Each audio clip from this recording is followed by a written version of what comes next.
नमस्कार मंडळी, good morning. जसं तर तुम्हाला माहिती आहे आम्ही सातारला आलो आहे. सो आम्ही काल होतो दादा वहिनींच्या तिकडे रिटायरमेंटचा प्रोग्राम होता. गोगोला बरं नव्हतं म्हणून आम्ही इकडे आलो आणि दुसऱ्या दिवशी सकाळी थोडा बेटर होता तो, तर त्याची आणि रवीची मस्ती चाललेली. छान तो थोडा खेळला रवीसोबत. हे जुनं घर आहे रवीचं, जिथे खूप सुंदर वाटतं. रवी असं चूल पेटवत होता आणि हा पहा, ह्या पोराने रवीला बिलकुल सोडवलेलं नाही आहे.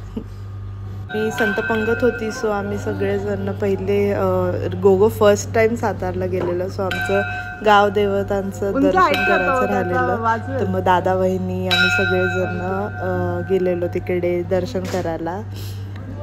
ते काय मस्त तिथे थोडासा तो बेटर फील करत होता, त्यामुळे त्याने जरा मस्त मज्जा केली. पण घरी आल्यावर परत तो तसंच झालं, त्यामुळे बाकीचं तर काही नाही. पण एक थोडे मी शॉर्ट्स घेतलेत, फोटोज घेतलेत, तेच बोललो तुमच्यासोबत शेअर करा.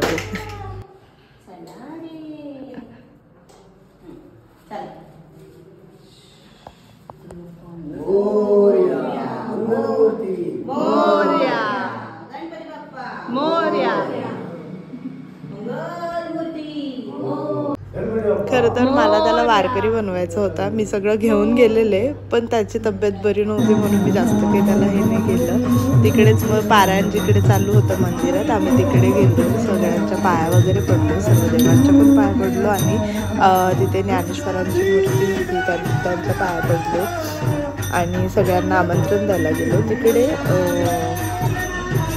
इतका गोंधळ, हे सगळं गोंधळ आवाज भरपूर होता, तरी गोगो घाबरला नाही. तिथले छोटे मुलं फार सुंदर खेळ नाही, त्यांचं टाळ वाजवणं, हे ते नाचणं इतकं सुंदर चाललेलं. गोगो तेच पाहण्यातच रमलेला.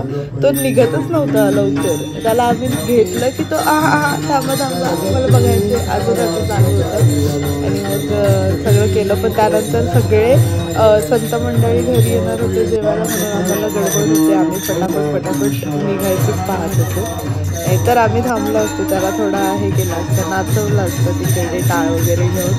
पण नंतर बोललं जाऊ दे, त्याला बरं नाही होतं, जास्त त्रास नको द्यायला त्याला. त्यामुळे आम्ही थोडंसं लांबूनच आमचं चालू होतं, पण मज्जा घेतली.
पाच मिनिटच फक्त फुगड्या होतील. तदनंतर सर्व वाचकांना श्री रवींद्र कृष्ण शिंदे यांच्याकडे भोजन आहे.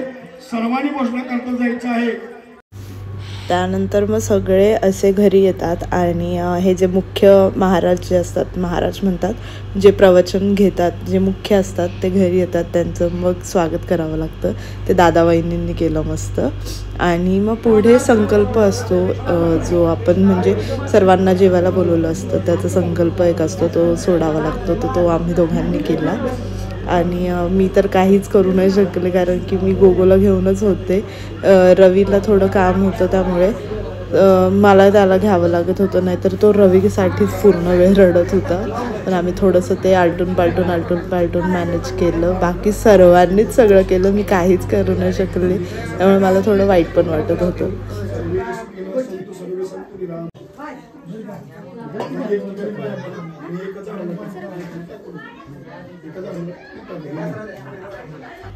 सगळ्याचे जेवण वगैरे तर झाले. दुसऱ्या दिवशी आम्ही निघताना मग गोगू थोडा बेटर फील करत होता, तर मी त्याला थोडंसं बोललं की जिथे वाचन चाललंय तिकडे जाऊन एक थोडेसे फोटो वगैरे काढू. त्यामुळे त्याला असं मस्त गेटअप केला पूर्ण वारकऱ्याचा आणि घेऊन गेले.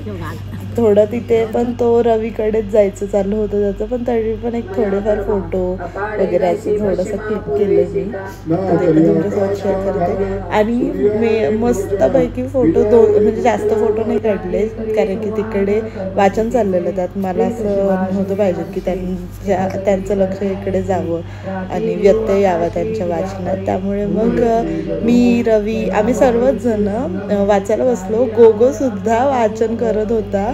तो इतका शांत बसून सगळ्यांकडे पाहून वगैरे पुस्तकाची पानं पलटून वगैरे छान वाचन चाललेलं. त्यातच आमचं सगळं झालं आणि आम्ही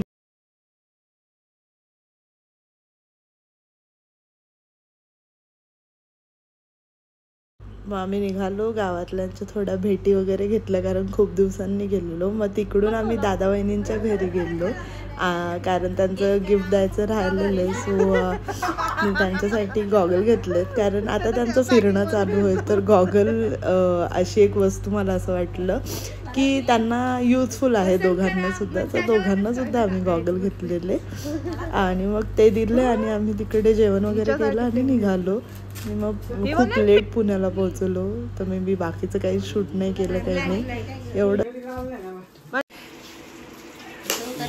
आवडला का नाही करायला? 1 2 3 गो. ये